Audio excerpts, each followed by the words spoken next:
Welcome back to Healthy Living for Life. Allie Cowan is still with us, but we are now joined by Janelle Mostad and her dog, Katie. So we're going to talk to Janelle here in just a minute, but Allie, before we do, can you start out by just giving us an idea of how long it takes to train a dog like Katie? Absolutely. A lot of the bigger service dog organizations that breed and raise and train their own dogs, that training can take place over the course of 18 to 24 months because you have to wait for the dog to grow up. With our program, we actually start with young adult dogs between about 1 and 3 years old. So we're starting with a dog that's mentally mature enough to work. So our training can take anywhere from 3 to 8 months, depending on the extent of the training. Katie's took about 4.5. Okay, and Katie is a service dog. Yes. And I know we see signs that say service dogs welcome or service dogs only, something like that. Mm-hmm. Are there laws about where these dogs can and cannot go? Absolutely. So service dogs are allowed to accompany their handler anywhere that the general public is allowed to go. Okay. Even those places that have health code restrictions like restaurants and that kind of thing, because they're considered a piece of medical equipment and considered medically necessary for their handler. Okay. So that is not true of emotional support animals like we were talking about earlier. So that's a big distinguishing factor between service dogs. Okay, great, good to know. And so Janelle, you got Katie for a medical condition that you have. Can you just tell us a little bit about your medical condition? Yeah, so I have epilepsy.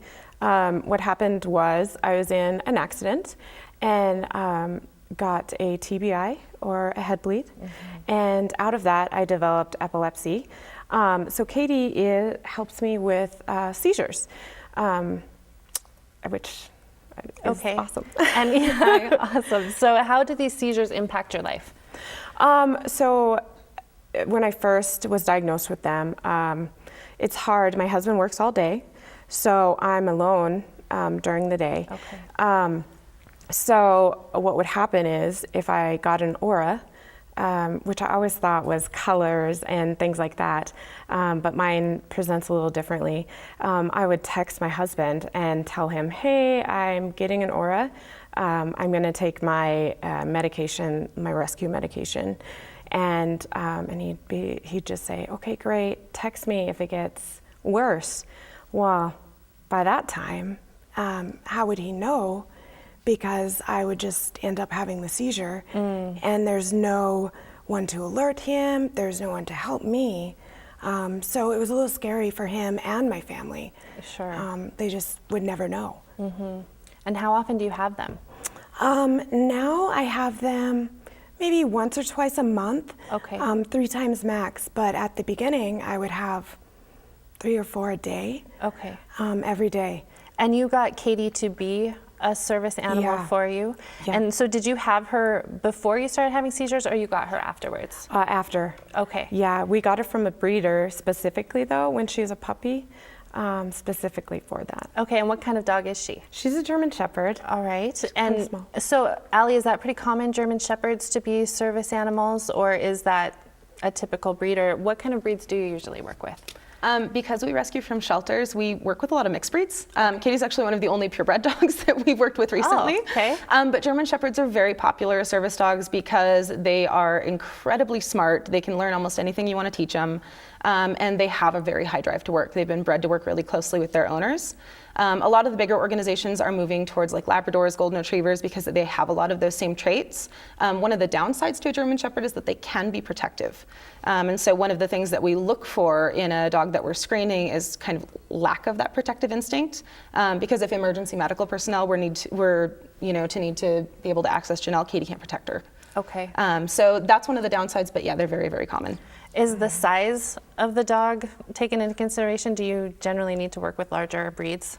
Not always. I actually have a diabetic alert dog that I work with that is a little poodle terrier cross. He's only about 10 or 15 pounds, but he's for a 10-year-old boy. And so that's perfect because he feels very safe with that dog. Okay. Large dogs we use if it's necessary for a particular task, like a mobility dog, if we're working with somebody who needs the dog to pull a wheelchair.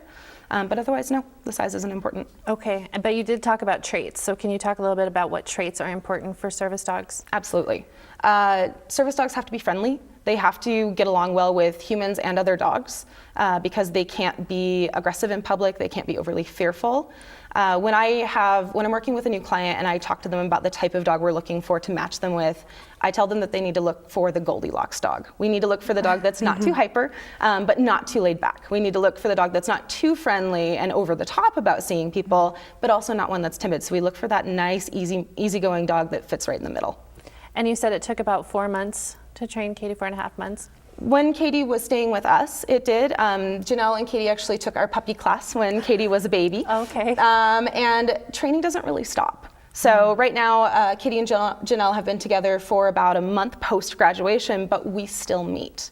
We still meet and make sure that the training is going well, and they still have some time to kind of get their relationship really strong and going. So it's seamless and it works really well every day. Yeah. So it keeps going even past the point where she goes home. Okay, so can you talk a little bit about the training? What did you do with Katie? Absolutely. I've said that a lot, I'm sorry. You're fine. So with Katie, we have with all of our service dogs, we have 3 parts to our program. We have basic training, which is where dogs need to learn all of those foundation commands that all dogs should learn. Sit, down, come, stay, all of that, how to walk on a leash. And once a dog gets past that point, we actually put them through the AKC's Canine Good Citizen Test, which is an obedience test. It's an obedience title that teaches them, or that shows that they can perform all of these basic commands to a basic level. And then we do what's called public access training, which is where the dog learns to do all of those things that a service dog has to do in public. So how to be under a table at a restaurant, and how to ride on public transport, and how to do all of those things. And then the final piece of training is the specific task training that she needed to help Janelle. So those were kind of the 3 phases, and we reassess at each phase. Okay, great. So we do need to take another break, but Allie, Janelle, and Katie are going to stick around, so we hope you will too. Stay tuned to learn more about how Katie helps Janelle every day. We'll be right back.